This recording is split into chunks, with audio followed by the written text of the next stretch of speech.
Marion County Sheriff's Office, Lake County Sheriff's Office, Tampa Police, and the State Attorney's Office. Now, also speaking today will be Captain Ty Thompson from Lakeland, Chief Parker from Davenport, Chief Velasquez from Lake Wells, Joni Domingue from One More Child, Katie and Parchment from Heartland for Children. I'm going to give a brief overview of what occurred, and then we're going to focus on a couple of topics. We focus on going after the human trafficking operations, and we understand that there are live victims that we're trying to rescue every day, and then we culminate with an operation such as this with our partners. And the only reason we can be successful is because of the number of partners that we have.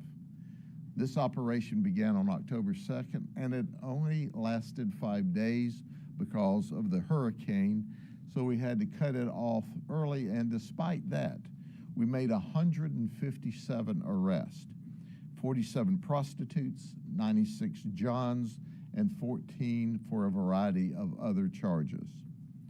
We arrested one for human trafficking. Usually it's remarkably difficult to find the human trafficker, but we did this time.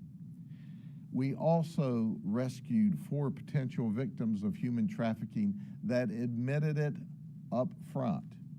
Now, our wonderful NGOs that are here today will follow up with all of these people, because after creating a relationship and partnership, usually they identify others who, once they become accustomed to the NGOs and see that they're there to help them, may also be noticed. But we are excited that we were able to rescue 4 potential victims of human trafficking.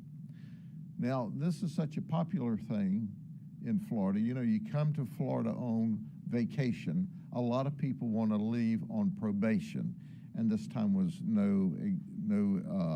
was not different than any other time.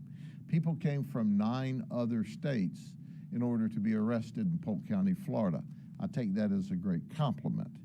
They were from California, New York, Nevada, Pennsylvania, North Carolina, Kentucky, Wisconsin, Georgia, Arizona, and one came to us all the way from the UK.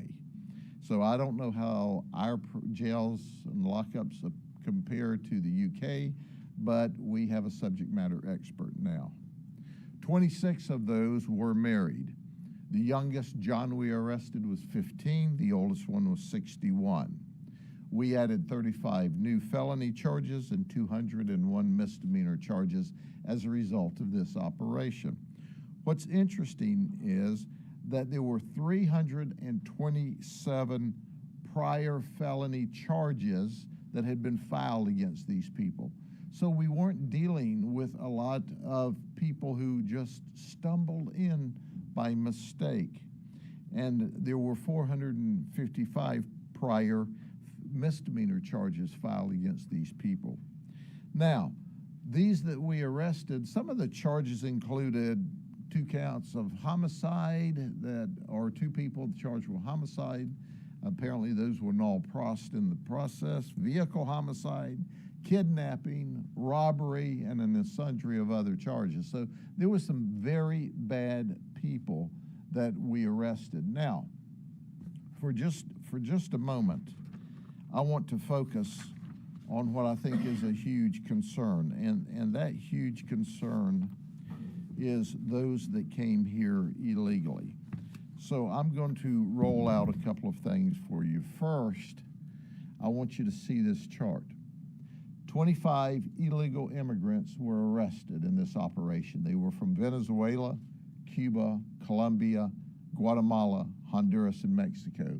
16% of these total arrests were people who should not even have been in this country, but they were here. And they were here because we have a federal government that enabled these criminals to come into the country and then treated them very well after the criminals came here illegally. So let me share a story with you, and then I'm going to read a quote for you and then let you see a video. The prostitutes that came here, several of them had to pay off a coyote debt. Some of them said, hey, we did it because it was easy money. Others said, well, we came here and we were illegal, we couldn't get employment, so we turned to prostitution. Some of them said, we were threatened and our family was threatened if we did not prostitute for the coyotes or for the human traffickers. So I'm going to tell you one story about one of our suspects, Maria, and that's not her real name. She's from Venezuela. She made a conscious decision to come to this country to commit crime. She flew into Mexico from Venezuela.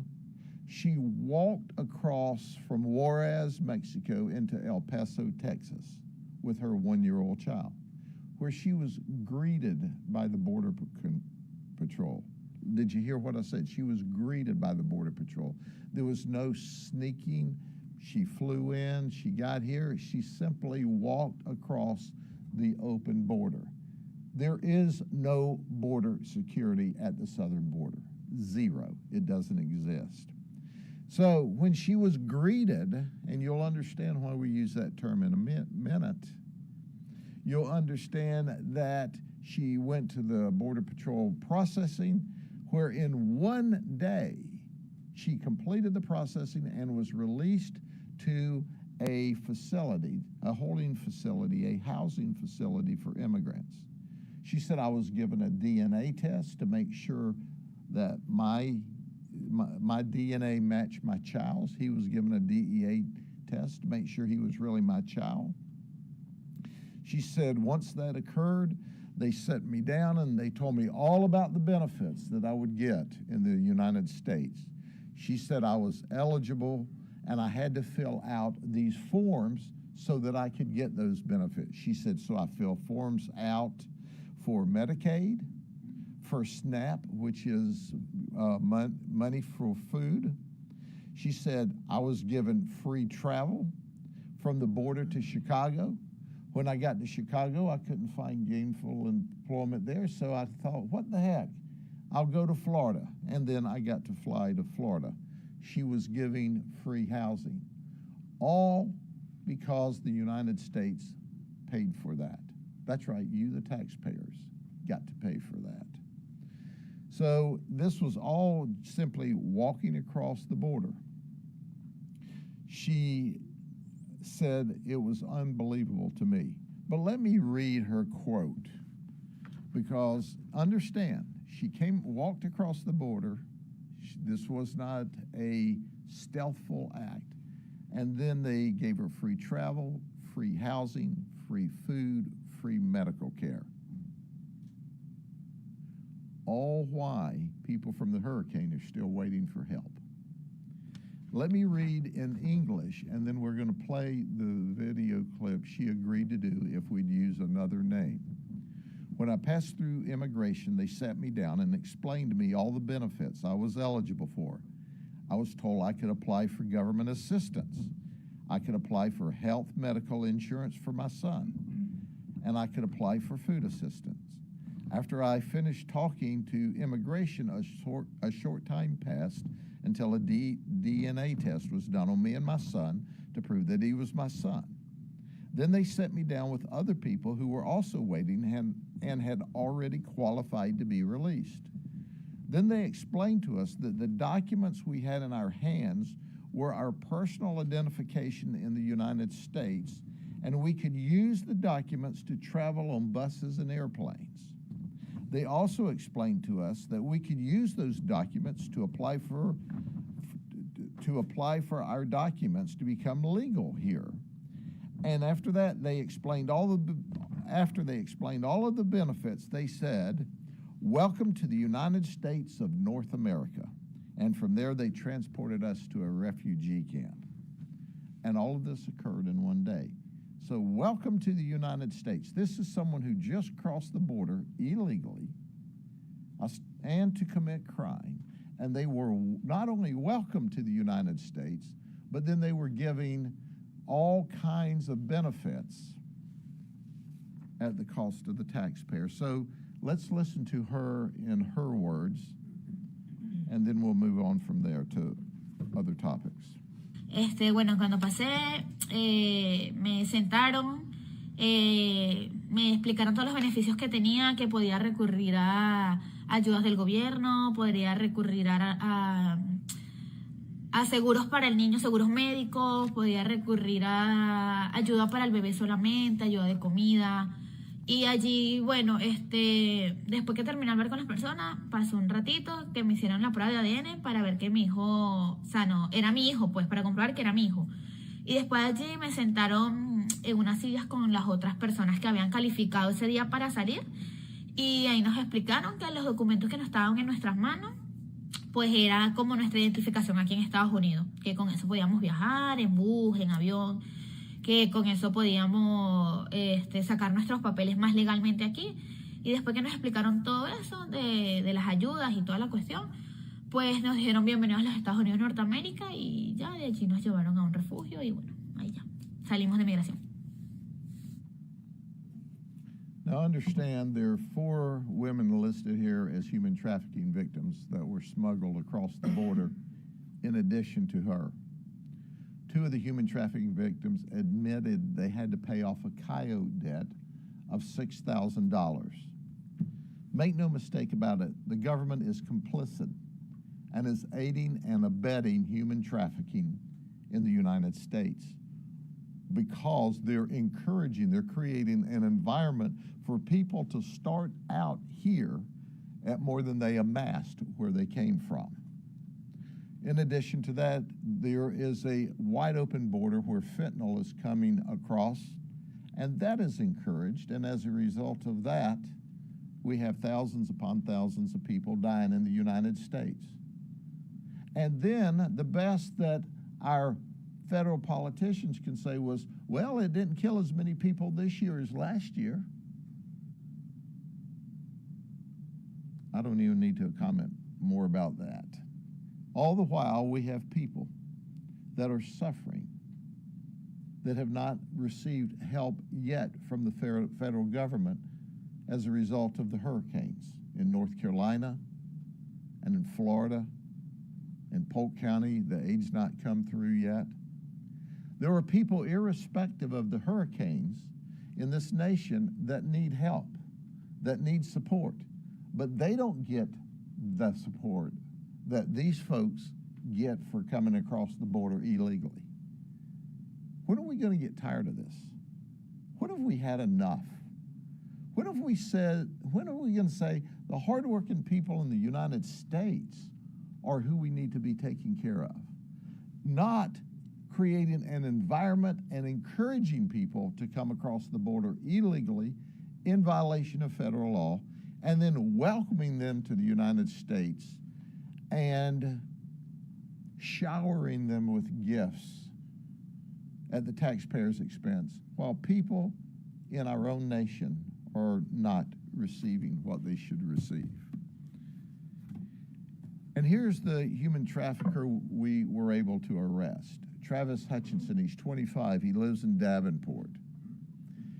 He was dealing with 2 females, one from Colombia and one from Venezuela.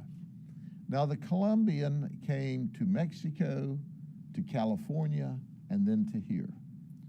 She was recruited by a coyote who took her to the border and said, all you have to do is walk across. Understand, the coyotes weren't even having to smuggle or hide them in vehicles and bring them across the border late at night. The coyote now rounds you up, takes you to the border and says, walk right through here and go into that processing center. Whether our Colombian victim and our Venezuelan victim of human trafficking met there. And then they were flown from California to Florida. Now, Travis was here. He was talking to the coyote in California who said, I'm sending them to you. And they had to work to pay off the debt. Travis would set up the appointments. They were having to turn as many as 20 tricks a day apiece in order to pay off their debt. So they were paying the coyote debt off. They were then paying Travis, and he was setting up all of these operations. Oh, they can even use Cash App if you don't have cash. It's amazing to me. So, Travis, when they would refuse or say, I'm tired, I don't want to do this anymore, he would slap and choke one of our victims and threaten them if they did not get out and go back to work. It is exciting. If this operation had only involved his arrest, it would have been a success. But let me go over a few more of the arrests. Now, what would an autumn sweep operation be? What would any of our undercover operations be where we're dealing with human trafficking, prostitution, child predators without Disney? We always arrest Disney employees. This is Ubanus Muta. He's 28 from Davenport. He's a wood carving artist when he's not soliciting prostitution. This is Kyle Widmeyer. He's 20 from Philadelphia. He works as a custodian for Disney. He said he just moved to Florida at the end of September from Philadelphia. Well, Kyle, welcome to Florida. Welcome to Polk County. Welcome to the jail. And there's Juan Albino. He's 35. He's from Haines City. He works backstage utilities. Oh, by the way, he's married and had a wife at home. And of course, being patriotic, people wanting to have sex, there's the military members. Juan Barrio, who's 47, he's a disabled vet. He was born in Colombia. Norel Cooper from Orlando, Navy Reserve, supply clerk. He's stationed in Jacksonville. Then there's Alejandro Parra. He's 20 from Davie, Florida. He's a paralegal in the Army, stationed in Orlando. You know what he told us? I literally do this at my job. Meaning he processes papers for soldiers that are arrested. Well, heck, when he bonds out, he can go process his own paperwork. You know what I mean? And then I always like to point out the loyal husbands who leave their wives or fiancés at home while they have sex. So here's Leanthony Williams. He was arrested on Friday, October the 4th. Just before he was to get married on Tuesday, 4 days later. The fiance was out of town at the time, and hey, he had some spare time on his hands. What can you say? You know, his quote was, I hope she doesn't find out. Well, newsflash, it's going to be on every station, on social media. You know, she's going to find out. Then there's Jonathan Webster. He came all the way from the UK, from England. He was here on a 2-week vacation with his fiance, and his fiance thought he was going to Walmart. Well, it was a Walmart of sort. It was a Walmart of sex, a Walmart to get caught. But Jonathan's fiance now knows that he wasn't at Walmart. He was at Grady Mart. Dominique Price, 30, from Mineola. His fiancée is pregnant. He told her that he was going to the gym for a little exercise. I guess you could call that exercise. He was arrested on Friday, October 4th, but that's okay. He had 2 days to bond out before the baby was due on Sunday. And then there's always the previous sting arrest. You know, Tommy Thomas, 28, from Haines City, he was arrested in 2019. He said, hey, I had such a great time getting arrested by the sheriff's office and the team of detectives from the police departments. I think I'll go back and get arrested again. So that's what happened. And then Jose Perez says, well, you're not by yourself. I'm 38. I'm from Haines City. And he was arrested in 2017. His wife thought he was at work. Then there's Evans Joseph Jr. He was a prostitute, not a John. He was arrested in 2022 for offering to commit prostitution. And then this was kind of one of my favorites, so I gave him his own card by himself.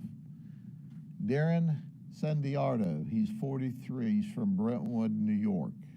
He's a volunteer firefighter, has been for 25 years. He's here on vacation. He's married with a 5-year-old son, charged with solicitation.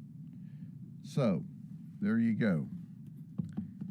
But in addition to our human trafficker, if we only made these 3 arrests, it would have been a success. Because you see, in addition to a human trafficking operations, we're also doing a child predator operation. These 3 folks traveled to the undercover location thinking they were going to have sex with a child. That's right, these are what we call pedophile or dangerous child sex predators. Michael Gillis is from Eden Prairie, Minnesota. Now, there's a story about that. He was arrested in Minnesota for trying to have sex with a 14-year-old little boy. Not only was he arrested for trying to have sex with a 14-year-old little boy, but he was out on an $85,000 bond from that charge. So he came to Orlando to work as a videographer, and he thought, well, you know, I'm out on bond. Heck, let me go see if I can pick up a 14-year-old in Florida. And that's what he did. He showed up at our operation, and he was promptly arrested again for trying to have sex with a 14-year-old little boy, where he was put in jail on a $72,000 bond and required to have an ankle monitor. Well, you would think Minnesota would revoke his bond and say, hey, if you're out, you've got children at risk. But, you know, he hasn't been to trial yet. They haven't even revoked his bond. Minnesota's not even trying to arrest him. Now, we're working with the police up there that are working very hard to try to get him rearrested on their charges, because after all, he didn't make his October 10th court appearance in Minnesota because he was tied up here. Now he's out on a bond wearing an ankle monitor, and he can't leave the state. So I don't know how he answers to the charges up there until he answers to the charges here, but at the end of the day, he made admissions to us. Ladies and gentlemen, he is the classic example. If these child predators are not locked up, children are in danger. And you would think that he would be afraid or scared or worried from his arrest in Minnesota doing the same thing. He would at least behave for a while. No, he comes right back to Florida, does the same thing. And then there's Ezekiel Mija from Haines City. He's here illegally. So here's an example. I want the current administration, the federal government, to understand, because you encourage, because you don't have any border security, that you are not only allowing but encouraging illegal people to come into this country to commit crime, to include child sex predators. He came here illegally, and his goal was to find a 14-year-old child and have sex with her, and that's what he was trying to do if it weren't for our great detectives that stopped it. They travel, folks. They actually showed up at a strange house in a strange community, in a strange neighborhood, in a strange county to have sex with a child. That's how dangerous. And he told them during his communication with what he thought was a 14-year-old child, you know, I could get in big trouble if I get caught. You think? Oh, by the way, did I tell you he's married with a 7-year-old daughter? And he sent his wife and daughter to North Carolina because of the threat of the storm, and he thought, hey, my wife and daughter are gone, the storm's not here yet, I'll just go see if I can have sex with a 14-year-old little girl. And then there's Brandon Orr, he's 28 from Kissimmee. He tried to have sex with a 14-year-old little girl. Newsflash, he is a lifeguard at Disney Art of Animation Resort. So he gets to be a lifeguard and sit up and look at children all day long while Disney's paying him. Did I tell you he's engaged to be married too? his wife, his future wife, can do what she wants, but I'm just thinking through this. You may want to go try to find you somebody else that's not a pedophile, not a child sex predator, because he's going to prison for a long time. We're going to do our best because our state attorney, Brian Haas, is the very best. His team is the very best. We're going to try to put them in prison for a long time. So I'm going to start with the chiefs, and then we're going to have our NGOs speak to you for just a second.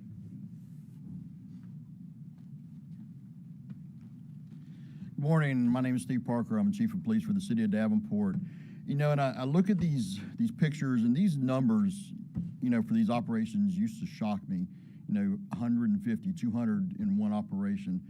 But we're doing so often now, it's not surprising anymore. But to me, what is surprising is some of the ancillary crimes and the immoral acts that spawn off of these types of things, some of the things that Sheriff Judd talked about. To me, that's what's kind of shocking.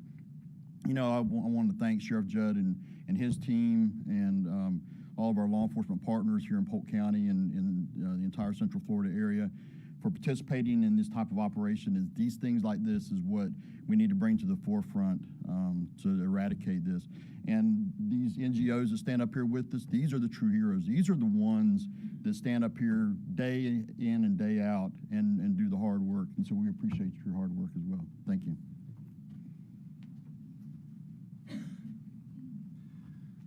I'm Captain Ty Thompson. I'm here on behalf of the Lakeland Police Department. I happen to be the division commander of our Special Investigation Division, who is a participant in this operation. And we'd like to thank Sheriff Judd and the Polk County Sheriff's Office for their proactive stance against crimes like this against our community.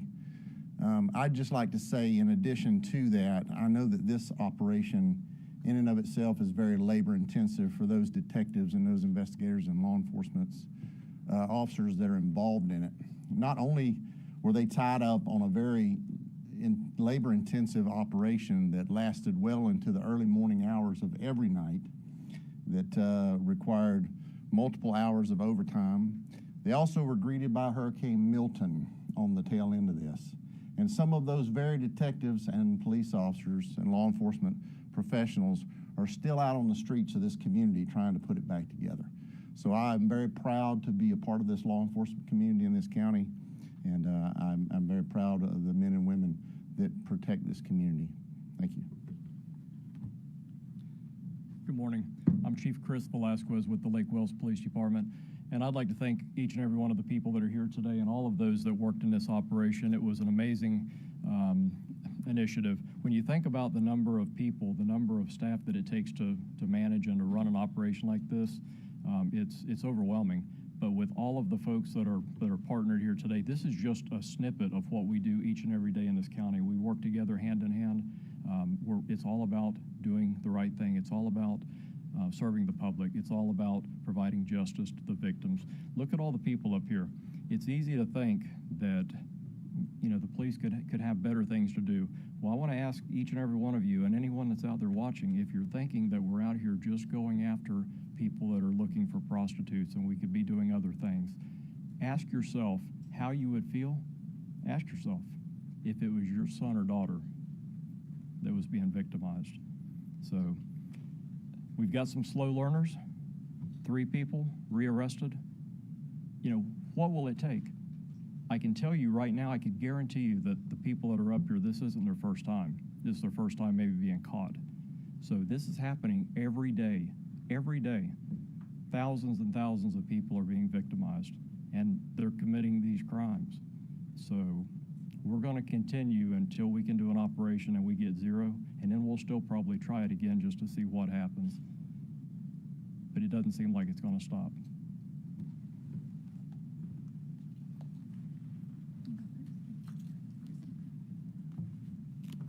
Good morning. My name is Jody Domingue. I am the Vice President of Program Operations and Public Policy. I oversee One More Child's direct care services to trafficking survivors in Florida, North Carolina, Tennessee, and Ohio, and also our prevention and legislative efforts nationally and globally. I would like to just offer our sincerest gratitude to the Polk County Sheriff's Office. I would also like to thank the Florida Human Trafficking Victim Fund in partnership with the Florida Sheriff's Association that provided critical resources for this operation. Because of them and our faithful partners at One More Child, we once again were able to be on the ground offering services. These services included advocacy, mental health counseling, lived experience mentorship. You're going to hear from one of our mentors today. Translation services, which are much needed, safe shelter, and much, much more. And we offer these services not only to the individuals who are able to be identified immediately as human trafficking survivors, but also those who are not ready to identify, those who are not ready to exit a life of sexual exploitation. What we know is that the majority of people who enter into a life of prostitution are doing so under the age of 18 years old. So what that means is almost every individual who walked through those doors has been a victim at one point and offered very little options for their future. One More Child is committed to providing better options. We are committed to providing hope for a better future. We also know that we are not going to end this problem by identifying victims and providing them exceptional services. That's why One More Child is in full support and collaboration of a bill that will be introduced into the legislature called the Human Trafficking Reduction Act. This bill is going to make first-time buyers a felony. Right now, this is a misdemeanor in the state of Florida. The trauma that is caused by being able to purchase a person's body and do whatever you want to it is far too catastrophic. And the resources expended by the Polk County Sheriff's Office and other law enforcement agencies is far too much to be bound to only charging first-time offenses as misdemeanors. We will not arrest our way out of this problem with misdemeanors. It will also provide a secondary route of justice for trafficking survivors to be able to hold accountable those the players that have profited off of their trauma. It will improve the record relief process for survivors. And finally, it will provide more tools to law enforcement agencies to catch the bad guys, something Polk County Sheriff's Office does better than anybody else. I want to thank Sheriff Judd, the detectives here today, the different partners that we get to partner with for another successful operation. Because of you, bad guys are off the streets. And because of you, survivors now are on their path to healing and have a hope for a better future.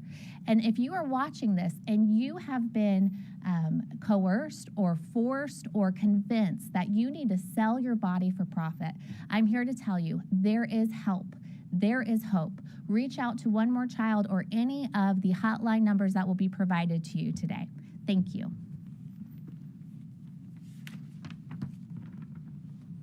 Good morning. My name is Christina Santiago, and I'm here today as a survivor, leader, and mentor with One More Child Anti-Trafficking Mobile Team.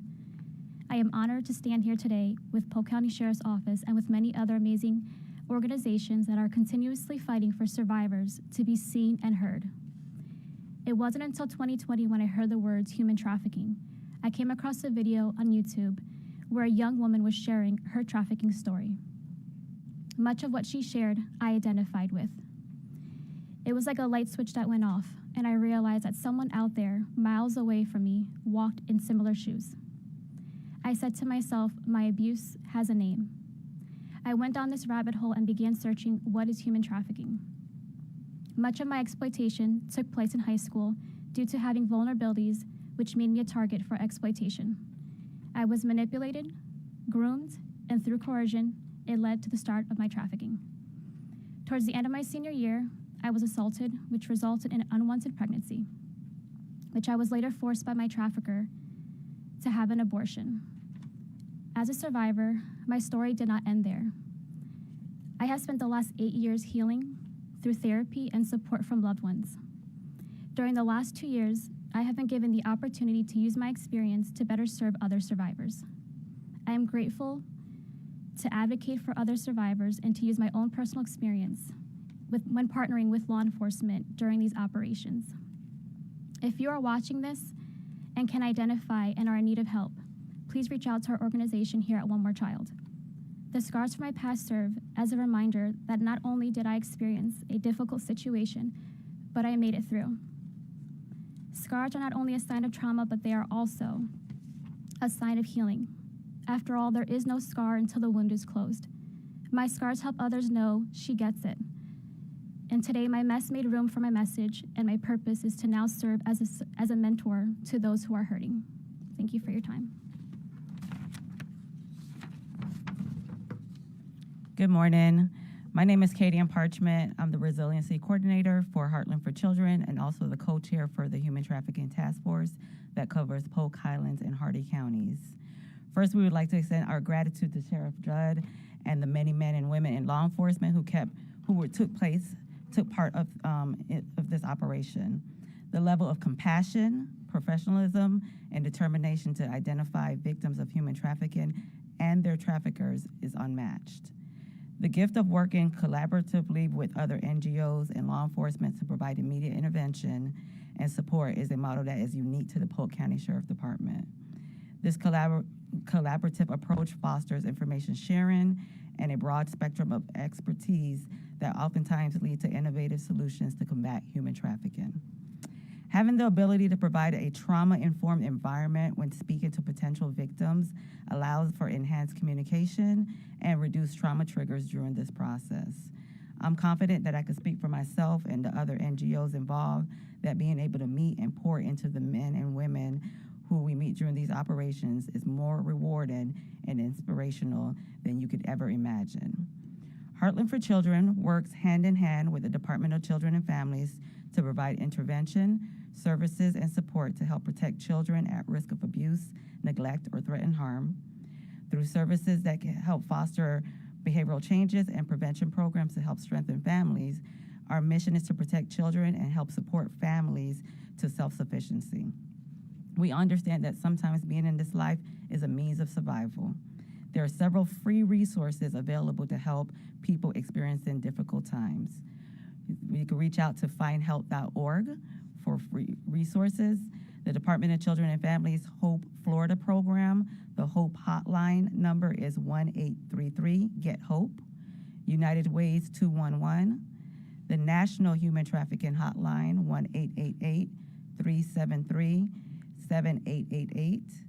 The Florida Department of Children and Families Abuse Hotline, 1-800-96-ABUSE.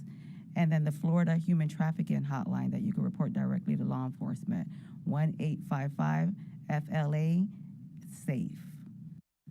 Lastly, I would like to leave anyone currently functioning in survival mode with a few words. You are wonderfully and beautifully made, and don't let anybody else tell you any differently. You are not your past or your current circumstances. Your resiliency will serve as an amazing testimony in the future, so don't give up. Healing takes time, and trauma triggers come in waves. However, there are several resources and supports throughout our community that can help you with your healing journey. Take a chance on you and reach out for help, because there is several services and referrals available out there to help you through that journey. And even though some days will be hard, you will have to learn a new norm, and your resiliency will help you through and help you to understand that you deserve love, safety, and happiness. Thank you. We do these operations to save the victims. And we do these operations to save the victims because they're important to us. And ladies, you will never understand just how great you are and what a dynamic process we have now, because you join us at every operation, every step of the way, and we can turn these potential victims over to you immediately, not with some bureaucratic paperwork. But I want to close with this. Imagine for a second, a country where we had border security, where we did not spend millions upon millions upon millions of dollars dealing with illegal people coming across the border, the wide open border, welcome with open arms, and given resources for just being illegal in our country. Imagine if we closed the border and could take those resources and spend them on the victims of human trafficking. Imagine if we could take those resources and spend them on those that are suffering from mental illness and drug addiction in this country.